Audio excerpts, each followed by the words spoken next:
lead the charge in. The follow-through is there for the rest of this team. Level 6s for GAM Esports. Get ready for Zeros to recall. Get ready for Levi to path into the bottom lane. We are going to see them try to attack around that area of the map once the levels come through. All they have to do is survive the early laning power that J-Team have drafted.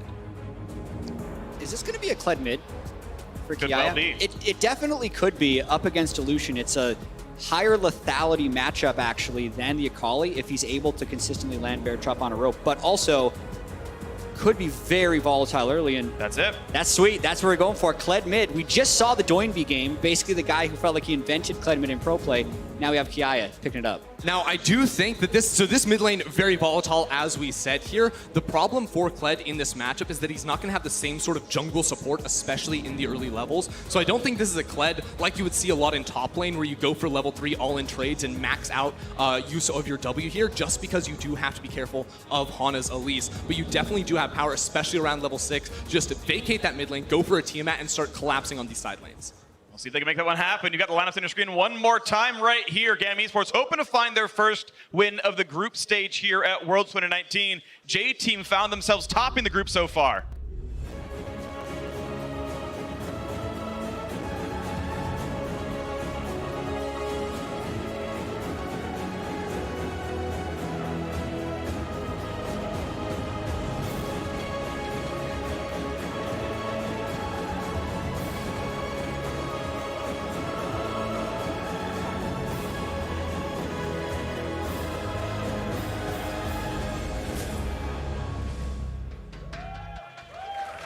On to Summoner's Rift we go to close out this group for the day. Of course, 2 more games to follow this one, but we'll see what the records end up being. Lots of 1-on-1 score lines for the squads.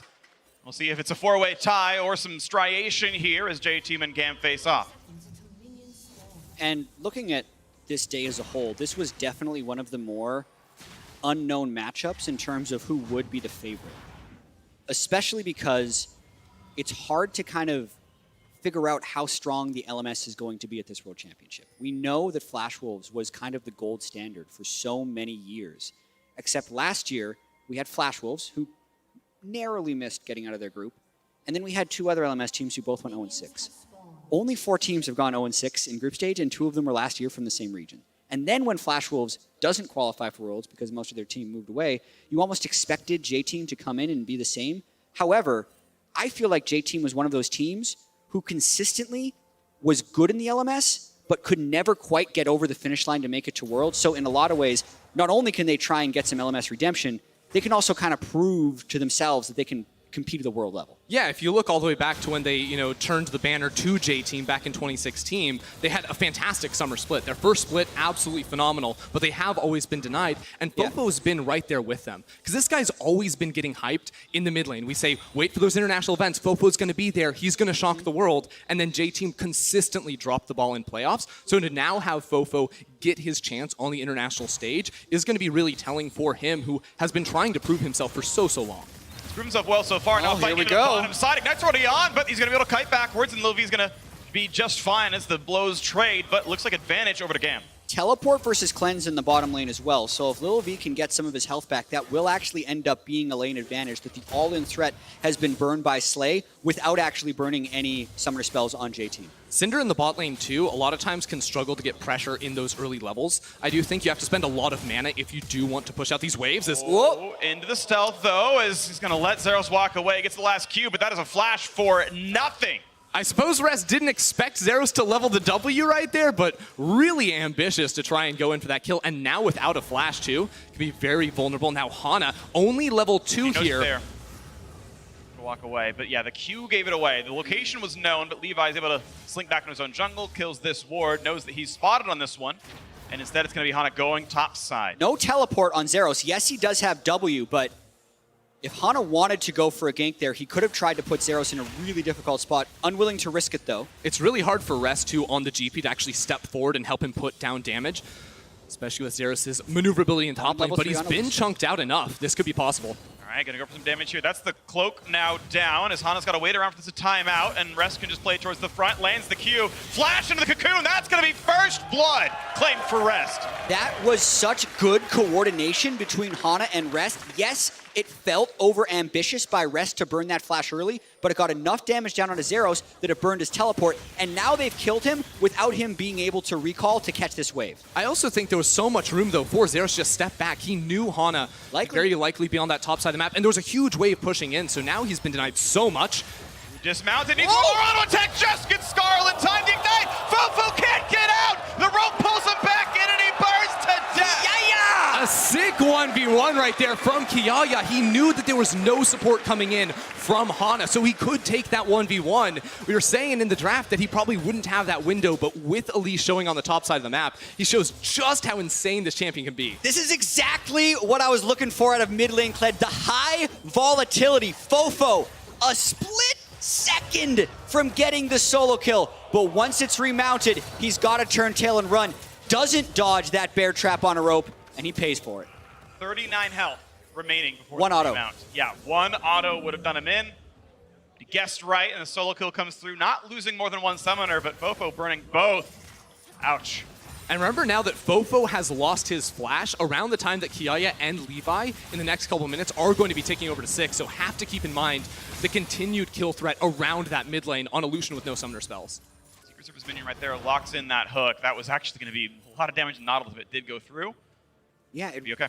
really feels like both of these teams came out of the gate throwing big punches. The amount of early summoner spell usage is much higher than we've seen so far at the World Championship. We've seen basically every game today come down to a Baron play or some late game decision. And this game, with the early summoner spell usage, kind of had the potential to do that in such a way, but because Kiaya had the lane and Rest and Hana had it in the top lane, we are still at even gold. Yeah, we'll keep watching this too, because J-Team is usually not a squad that plays super active in the early game trying to kill you. Hana actually one of the lowest jungle proximities in the LMS entirely. His lanes just dominated. They were up over 10 CS in basically every single matchup throughout the regular season. And even the other day against Fun plus Phoenix, this squad won through team fighting. It wasn't through superior early game. It came down to 4 major team fights around objectives where Little V and Fofo outplayed their opponents. So if they are on even footing, J-Team have a lot of good things to look forward to later in the game. Right now it's the wave clear game, though. You mentioned looking good in the late game, so sitting around, maybe not the worst thing in the world. Looking now at the bottom side, small CS difference in the advantage of GAM. I think Levi will hit level 6 off of Krugs in the top lane, since he was able to catch actually a lot of experience and CS when Zeros died to that gank. So we'll see. I was kind of guesstimating his. I can see his XP bar. It's going to be close. Yeah. Krugs is the highest XP camp in the game. Come on. The little ones are so little. Please. He's going to get it. Oh! He's okay, but he's going to walk up in a range of a minion. Now, minions have less sight range than XP range, I believe. Yeah. So he's Levi can trying to leech the 6. There's also, he showed. There's no And flash he- on and Rest too, so. He showed on that. Yep. He doesn't know for sure that he showed, but he's getting pinged. So. Yeah, they know. Yep. Rest knows. Rest has oranges for the fear, which is absurdly telegraphed, so we can time that perfectly. And this is where Rest is respecting the possibility for the gank. You see that giant minion wave, let it come back to your tower. He's going to try to clear the minions before they reach the tower to try and lessen the possibility of a dive here, and I think he's done a good enough job. It shouldn't really be possible. They do know he's flash this low, and that was what happened very early on in the game. They even roamed over Kiaya a bit into the river, but I think a level 6 gangplank with the Elise being MII is good restraint by GAM to not go for the dive. Exactly, and you even saw Hana considering walking up through that lane to be there for a potential counter gank. Now they see Levi on that ward hovering around this mid lane where, again, there's no flash. So all J-Team have to do is wait out for the next, minute and a half around this mid lane, let the flashes return, and then all of a sudden the kill threat is going to be much, much reduced. If anything, I think GAM's best bet, once that flash returns for Fofo, is just to use Kiaya. He'll have his Tiamat on his next base, push out those lanes, and then look for collapses on top lane or bottom lane. As you mentioned, the junglers again, or a second ago, both of them were kind of spotted. With the blue buff was handed off to Fofo. They missing pinged the left side jungle, knew that Hana was over on the western side. Of course, now he's come down to the bot. They had his recent location, and Levi seemed to be spotted by a ward on his way through as well, but now lurking through again. Looking for that first paranoia, that first ultimate. Fofo still missing flash, but unless the ult can follow through from Kiaya, that might still not be a kill.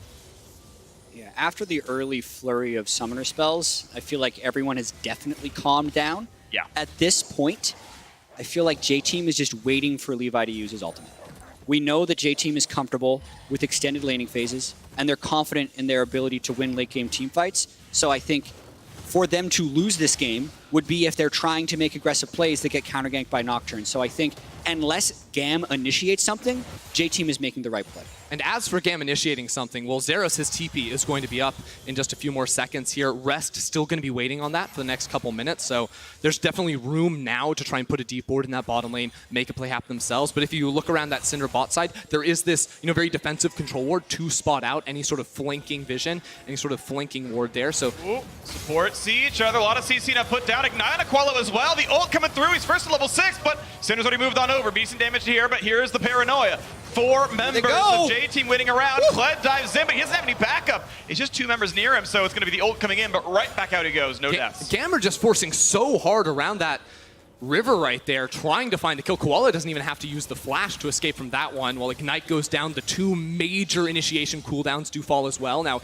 even though those spells have gone down, GAM still feel comfortable starting this up because they have TP advantage, but Rest can always support with that Cannon Barrage. This is definitely a little risky, but they did force the recalls. They're going. Flash, Q's gonna land. Cocoon comes in. Hana, though, does have to watch out for this one. He's rooted in place, repels by a few seconds. There's the flash of the wall. Nicely played. Hana does get out. The Ocean Drake does go to GAM. Kind of an odd series of events, but overall, the aggression for GAM does give them an advantage. They were able to get Koala to recall, and that gave them the numbers advantage with which Levi to start Dragon. I think a lot of teams, after using Kled and Nocturne ult in the river unsuccessfully, would not then stay in that river, but it pays off for them. And you also consider they have a lot of, items coming through. The Warrior for Levi was the big one, and going into that fight, Hana had not actually completed the Echoes in the jungle there, so GAM were trying to force around windows where they had the teleport global, they had itemization as well. I just am a little concerned for them that it wasn't able to work out here, because as we said, it's huge cooldown windows that now it's really hard to force anything, especially on this Nocturne, without that ulti.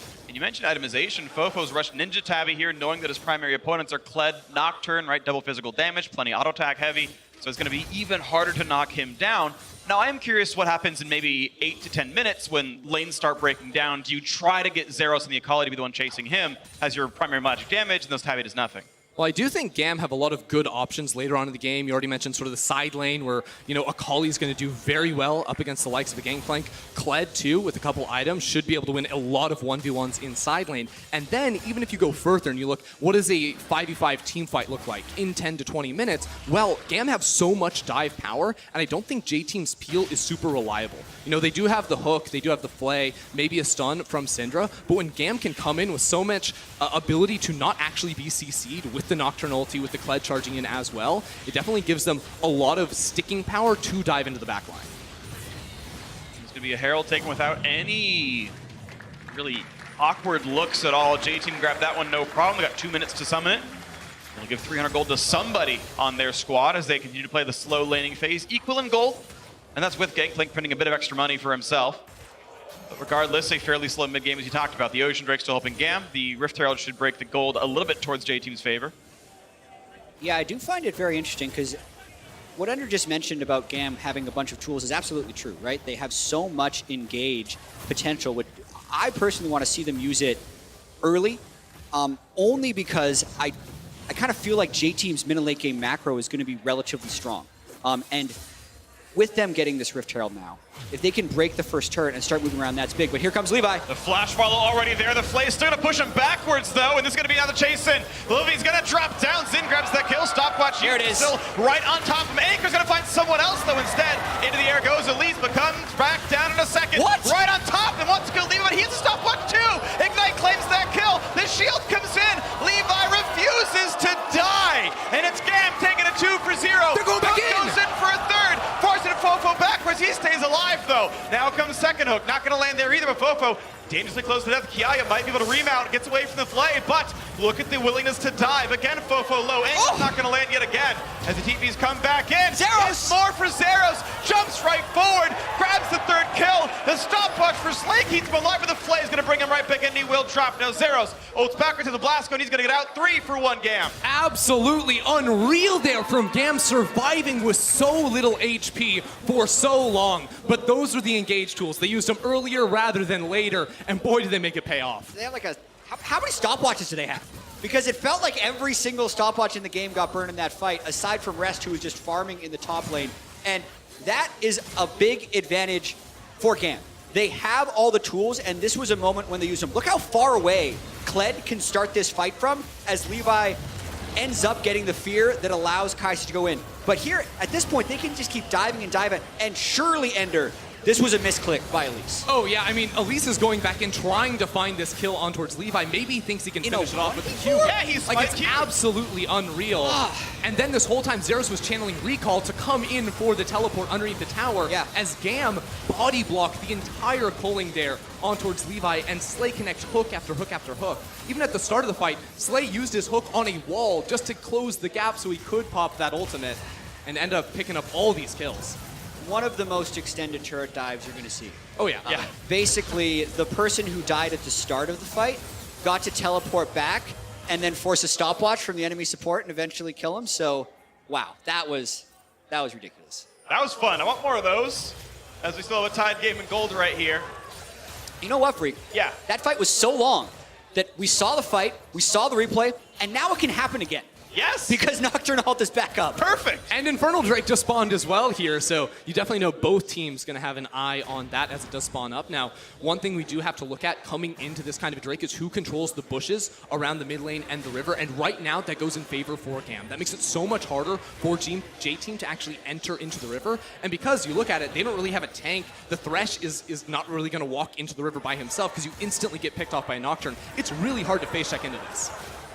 Hana throws a Spiderling that blows up, tries to get a bit of vision and a brush, but there's no one around. Ult's gonna come across, they're gonna land everything. This is not looking good for the poor Thresh right there. They flay and leave, but the first damage is gonna come across. 1 for 0 so far, Livy forced to run backwards. Not the Drake kill just yet. Culling means it will lead us to re-engage here. Bit of damage into Kiaya, as Rest has come down alongside Zeros. Even though they only got one kill onto Koala there, I feel like this is such a better team comp for GAM than what they played on day one. Yeah.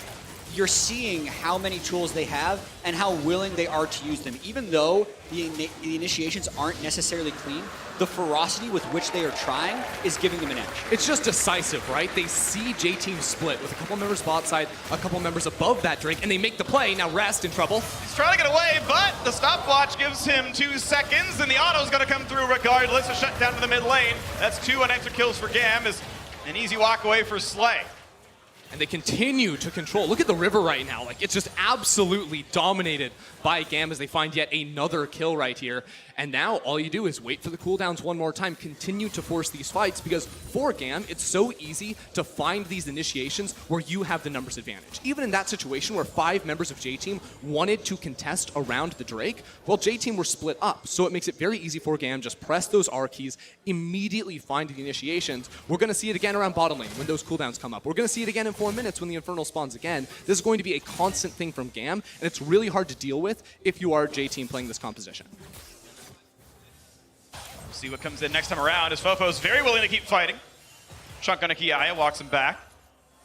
This is a battle that will continue for a while. Double Drake picked up equal gold on these teams. Actually, sorry, it's broken apart since those last few kills, so about a 2,000 gold lead for GAM's side, which makes this group very exciting. The initial read coming in was Fun plus someone, you're not sure who, but the result goes this way. You've got a 4-way tie at 1-1.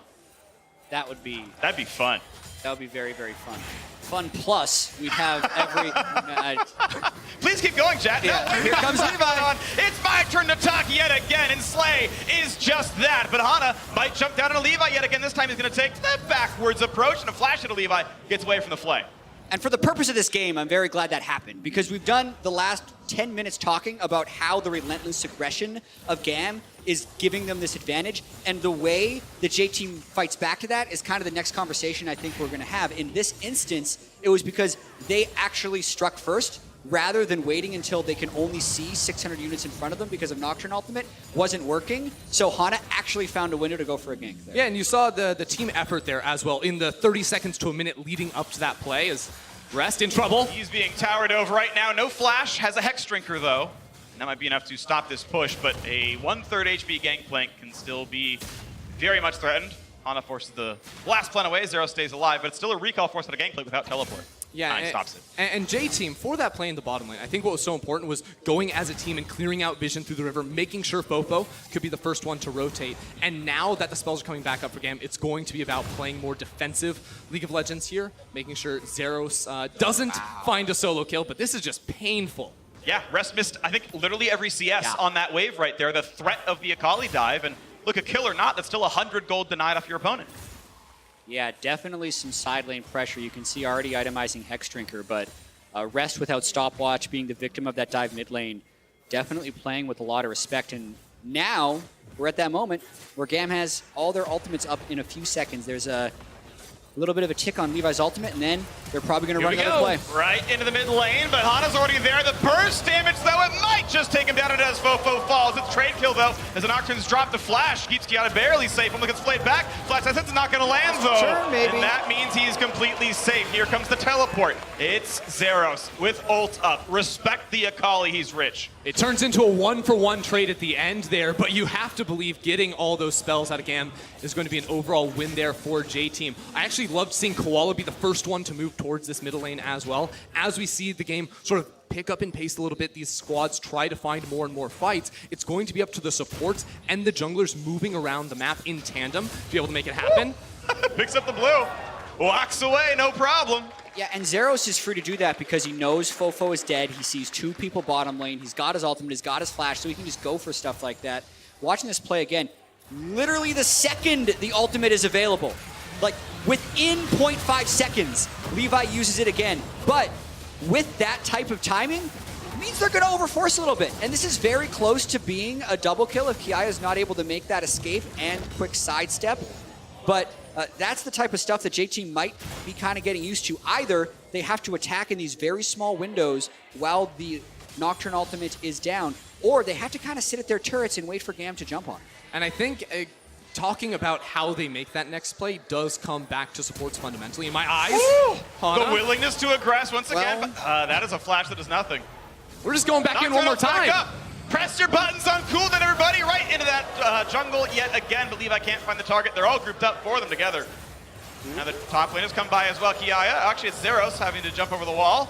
And that's the ulti burn for escapes. That's a lot less threat on the Akali. Two big cooldowns blown right before the Infernal Drake spawns. Now J-Team don't have many flashes. Look to the front line, but Slay again goes down, finds the back line stun, stopwatch, looking to stay alive. Looking at the re-engage though, 5v4, Hana dropped low, and this is gonna be Zeros. Forced one away, does not have an ulti to claim those kills, so has to run the barrel chain.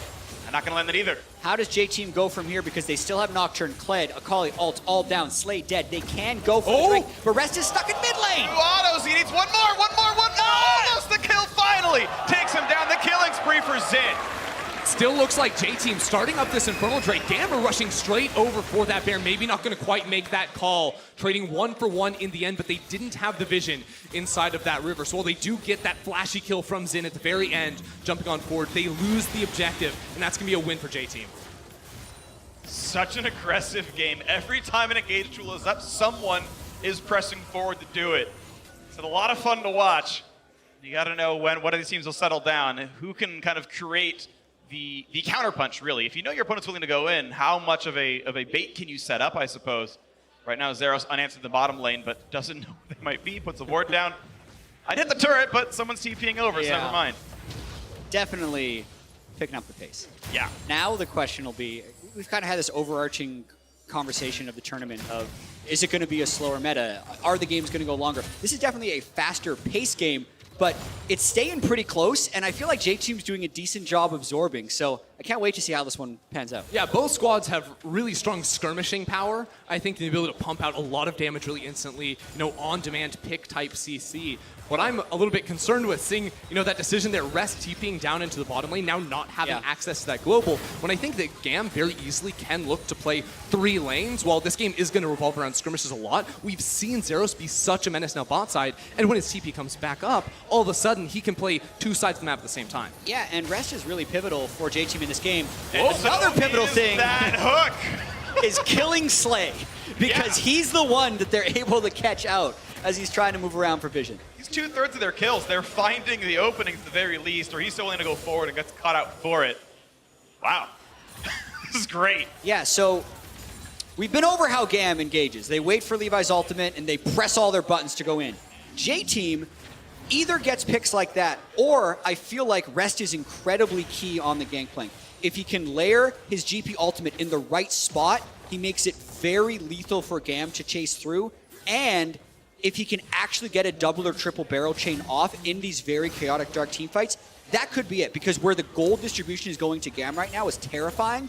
With Kai'Sa having the 302 scoreline, it does seem to favor GAM, but if GP and the rest of J-Team plays it well, they still have a chance to come back. And J-Team still do have those pick tools that we just saw, and as J-Team figure out where to assign their players inside of these lanes, I actually think Fofo should be the one going into these side lanes, you know, going up top lane, and let Little V and Koala sit around mid lane with Elise. Think of all that pick power. Whenever Slay is trying to walk into the river and put down vision, you have so many tools to try and really power forward with this 3v3 around the middle lane, and on top of that, I do think Little V is going to be superior in terms of wave clear mid lane too. So having him mid is going to be the best option here for J-Team. Right now, J-Team making their way through this top river. 2 minutes of the Cloud Drake spawns, but vision over Baron probably as or more important right now, as there are still some little pieces of wards in the back line as they drop these control wards off, and it's certainly a very blue ward jungle right now, river. TP going to be returning for Zeros in just under a minute here too, so that's when I think GAM have more tools, sort of put the the foot on the gas right now. But the problem for them is that they don't really have vision around this Baron, so that needs to be their first passing to clear out all the control wards in river, which is going to be hard unless they group up as sort of 4 or 5 members around that area, just because it's so scary to try and face check into the fog of war here. So that's going to be the first pass. Second pass is applying pressure with Zeros bottom lane and trying to force J-Team into a potential 5 versus 4 round Baron. That means potentially starting up that objective and looking for the turn. All right, well, wave shove back and forth, back and forth. This ward in the back of the pit, they didn't see it get put down. Of course, the stealth ward, so they have to sweep it out. Right now, they know that at least it's not getting rushed down, but the red buff stolen away by Hana. Blast plant instead of taking the lantern, much to the chagrin of this poor Thresh. But out they walk, and again, this Baron not sneakable. Bot lane, though, pressure here still for Zeros, and that TP is still 2 minutes away for Rest. He talked about playing the side lanes and spreading him apart. That teleport, of course, used 3 minutes ago. Now Rest can't join his team if there was a play topside.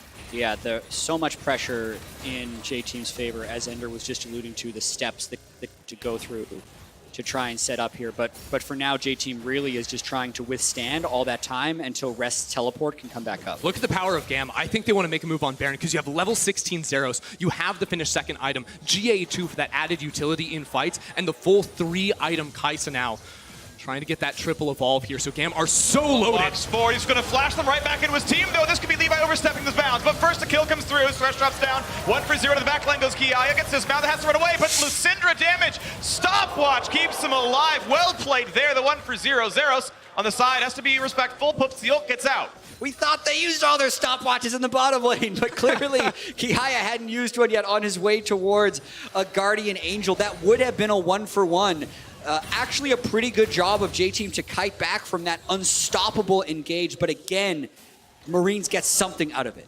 Yeah, only able to get that 1 kill, though I can't help but feel like GAM wanted to convert that into even more right there. Only able to get the kill onto Koala, so like had that been a Hana, for instance, you can very easily turn that one around. Now, in their favor is Zeros had actually used his pressure to walk all the way up into that top lane, so he still holds on to that teleport. But now we go back to that same process. GAM, get the vision, deny it away from J-Team, wait for our cooldowns again, and it's going to continue to push this game into a further and further late game state.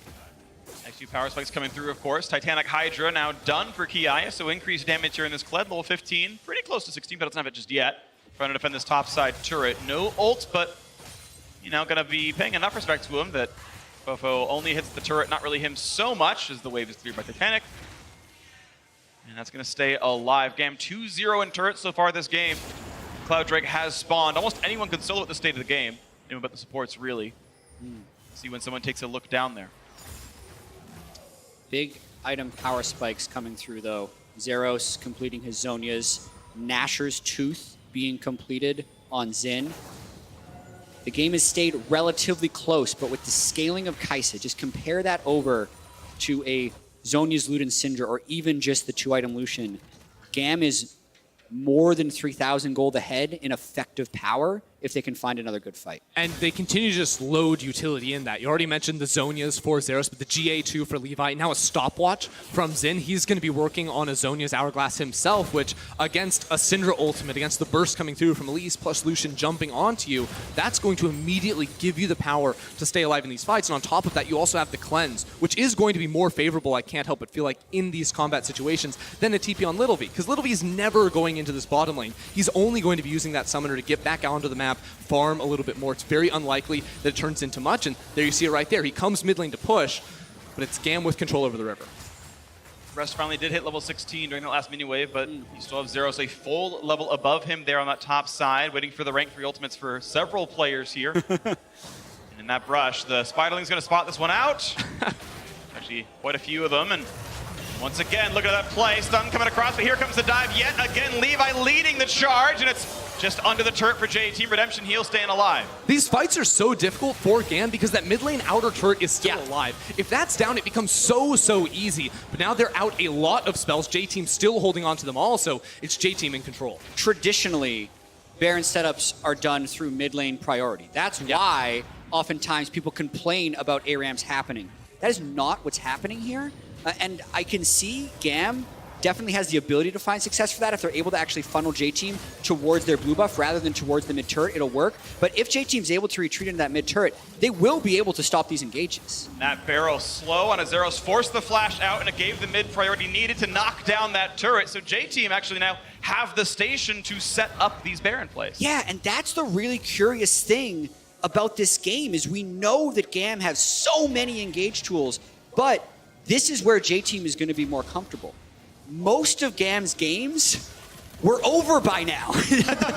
One of those 17 Nocturne ultimates broke the game wide open. That hasn't happened yet, and I want to see how they respond to that moment. Especially because J-Team, a team that just out-team fought FPX to find that upset win back on day one. So this team, while they don't have the same team fight power, their ability to maybe play around the fog of war, set up 4 picks, and convert that into a major objective, like the Baron that's been virtually uncontested for the last 10 minutes on the map, it's all going to come down to control over River and then punching GAM whenever they make a single mistake. This has happened before when Slay is trying to put down Vision himself, and those deep wards will give J-Team the information needed to set up those types of moves in advance.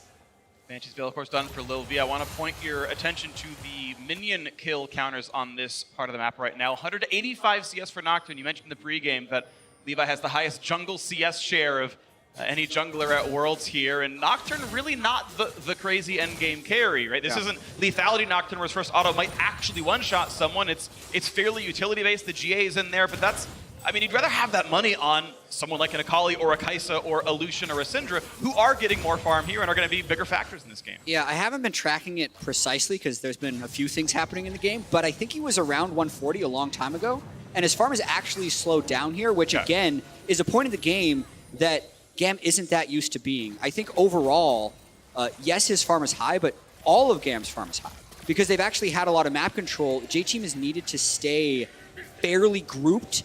Everyone except for GP kind of has to be grouped every time this Nocturne gets used. And they're not grouped this time. Yet again, Stopwatch blocks a lot of damage up, but they're still found in isolation on a Thresh. That's Koala going down. Another fight continues now as they dive force with that turret, but again, it keeps some space alive there, and Zeros with the right just back right out, but it's still 5v4. The re-engage might come through. They found it for Syndra, but the first kill comes through on Nautilus, and now they're waiting on the corpse. Zeros does not have a way out. 2-1 to J-Team. It happens in the same spot every time, but this time, GAM cannot find more.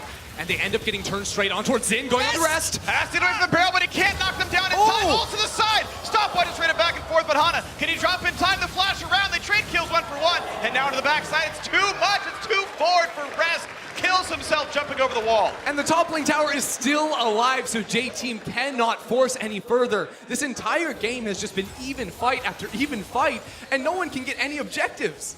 Watching this back one more time, J-Team is a little bit split. Hana's on the left side of the blue buff, so it is a time for them to engage. But the Nocturne ult into a stopwatch, that doesn't do damage. All their cooldowns get burnt on just Koala, and then as Zeros dives through, not only are they getting damage onto him, The rest of GAM are sitting in that level 16 GP ultimate. And then when they re-engage, Syndra GP gets a bunch of AoE in, and that's how J-Team turned the first half of this fight. Exactly. The terrain right there makes it so awkward for GAM to actually exit with both the GP and the Syndra. But then it's Xin who just gets excited on towards Rest here. You know, he has the red buff. He's able to put down a lot of damage and then holding on to the ultimate to dive on forward. Now he flashes on towards Hana and gets the Q off at the last second. So he is able to trade 1-for-1. While then on the top side, it's a 2v1 and that goes the way of GAM. Likely a Baron saving play by Xin there. 4,500 damage during that fight, but you can see the GP ult. We're doing it again! Great Lantern, though. Put it down in time, knew what the target was. Kled charged the team forward. Forcing a flash, actually, out of Hana, but he was getting chased. What's the saying? If at first you don't succeed, try 18 more times. Yes. I think that's the motto that GAM is going for, because they're not changing what they're doing at all. Just keep flipping the coin and eventually it'll be heads, Jack. The Cloud Drake is still there. The mid turret is still there. They're not using side lane pressure to set things up. They are just brute forcing this over and over again. And the crazy thing is, it might work. There's a chance they can still win this game as the gold is still stuck at 1,500. They're finally going to go for this Cloud Drake that's been on the map for 5 minutes. forever. About 5 minutes, because it was going to summon another Elemental before Elder. This time around, finally goes down. Cloud Drake, though, actually meaningful for GAM, by the way. A team that should be able to play side lanes. Getting back to your team, pretty useful. And just the movement speed going to be very helpful regardless here. I actually think the best part about this, though, is just making sure that Elder Drake spawns. Yeah. Because if you examine the terrain around where we've been seeing all our fights happen, and then around, you know, the entrance into the river from JT's side of the map, it's way more open down on this bottom side of the map. So it's so much easier for GAM to actually find these chases in. There's a lot more open space to be able to close the gap and then also retreat. So they won't get caught in those same tight corridors that JT was able to use against them and turn around. Well, the next few power spikes are coming through, of course. That stopwatch very much broken now on Fofo's side, but holding on to it. I feel like GA is so far away, you'd almost rather sell it for control ward slots. Like, this is maybe not a required item for him, but regardless, still going towards likely Phantom Dancer next item. Has a bunch of crit chance here, 65%, which is really solid there for this Lucian. So if he can stay alive, he's gonna have a lot of backline damage, but you can look over the Kai'Sa, the other marksman in this game, and it's a solid 4-item Kai'Sa, so plenty of damage output available for these backlines. Yeah, it has felt like Xin hasn't really been able to combo the engage with the rest of his team. That's potentially the thing that's missing for GAM, but they're in all these really tight corridors, and it would potentially be suicide for him to be diving in. But if he ever does find that window, this Kai'Sa is really, really powerful. Exactly. It's really hard to make that choice, to press that R button, because ultimately he's the consistent DPS. If he goes down, it gets rough. It's like going to take a lot right there. Yeah, down to 1,000 HP off the single hook, and the culling not that. Oh, that is a blue stolen away, Lil V. Bye-bye. Oof. He got it. It's pretty useful. I don't know how you do that as Syndra. That's just a huge misplay. You should always save your W for a blue buff steal. Yeah. Misplays happened, though. Hana, though, chunked to half HP. That's a couple of poke tools used there as well, and maybe recalls regardless. But now, look at this. Setting up onto the Baron already is GAM. All right, slightly different. This time they're actually starting the Baron before the fight. Here comes the re-engage. GP only gonna kite out of it, but the low health bars could make things dangerous. Leon's gonna lose the Guardian Angel. The re-engage comes across. This time Xin can join in, but it's 2 for 1 so far, 3 for 1. It's all GAM so far, shutting down everybody. As Rest runs, might lose the Guardian Angel. That's popped now as well. This is scary, Zeros. Okay, stopwatch to buy a little bit more HP, but still trying to buy the time. Oh no! What What are you doing? You gotta be kidding me. Rest finally burns down. The ace does come through. GAM found the fight finally. They had to start the Baron to pull J-Team far enough away from their tower in order to close the gap, and they find the huge team fight victory. Now, though, without an 80 carry or a Kled alive, they're unable to convert that into a Baron. Instead, they're just going to have to settle for these towers. But now that these towers are down, they can go for these fights with so much more ease. If Xin doesn't die there, the game might actually be over.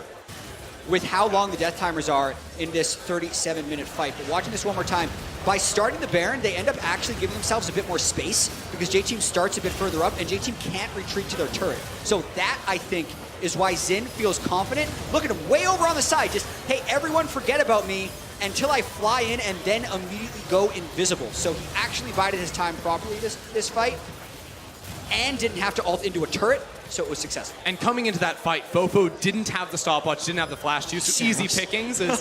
They missed the spells initially, and now Xin is just sort of caught out to dry underneath the tower, able to burn him down in the end, but as you said, could have been so much more monumentally here in that game if he does stay alive. And I got a slight slay for that one. Throws the Q too early. How many times has he played against a stopwatch? That timer hasn't changed in years in League of Legends, but under the stage lights, under the pressure of Worlds, miscounts it, throws the Q too early, meaning Kaisa takes aggro, no CC, the re-engage comes in yet again, and Lil V this time is the target. Flash the safety, but is it really? As Xin shows up, finds the damage and shields through all of it. 2 for 0, J-Team on the run, trying to stay alive, but they're not going to do that for long. It's a 5v2 now as Levi runs for his life, finds a little bit of damage, stunned up, finally does go down. But the 4v2 is still great, make it a 4v1 as Rest, the only one left alive, has to run back to his base. If at first you don't succeed, try 18 more times, and it's going to work. We're up to 20, but GAM are finally in the base, and the death timers are too long. This should be the final push for GAM. Gangplank has to try to somehow clear the minion wave and make the backdoor not happen. He's going to put Barrel 1 down. There's number 2, knocks down most of the minions, but the damage output's still going to be pretty high. There's still a cannon minion there as well. Rest will do his best, but the turrets are going to fall, and GAM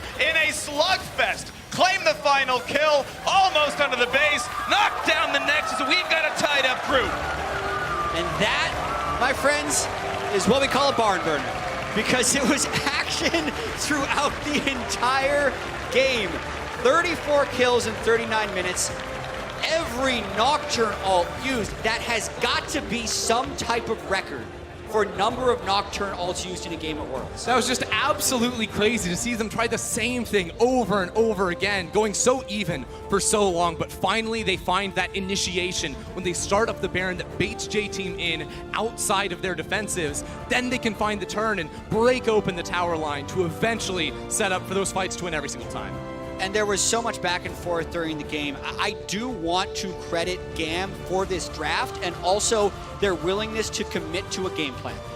They had so many tools to engage, and over and over and over and over and over again, J-Team couldn't quite deal with it until eventually they broke. Eventually they did. It took several tries. We lost count midway through. Was it 16? Was it 20? We're not really sure, but